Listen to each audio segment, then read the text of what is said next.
అంతమందితో ఏం చెప్తున్నాడు? ఆయన వాక్యము బోధిస్తున్నాడు. ఏం చెప్తున్నాడమ్మా? ఇంతమంది రకరకాలుగా వచ్చారని చెప్తున్నాను నేను. 3 రకాలుగా వస్తారు. ఒకరు స్వస్థతల కొరకు వస్తారు. చెప్పండి, స్వస్థతల కొరకు వస్తారు. వాక్యం తర్వాతనో వాక్యానికి ముందో యేసుప్రభు స్వస్థతలు చేస్తాడు, వెయిట్ చేస్తున్నారు ఒక తెగ. రెండవ తెగ ఏంటో తెలుసా? చెప్పండి.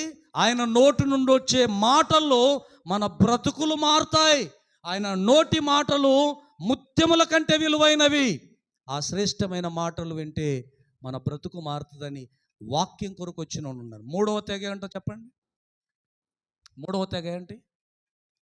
ఆయన మాటల్లో కానీ ఆయన చేష్టల్లో కానీ ఏమైనా తప్పులుంటే పట్టుకొని 10 మందిలో పరువు తీద్దాము అనేటువంటి వ్యక్తులు కొంతమంది. ఇన్ని రకాల ప్రజలకు ఆయన ఏం చెప్తున్నాడమ్మా? వాక్యము బోధిస్తున్నాడు.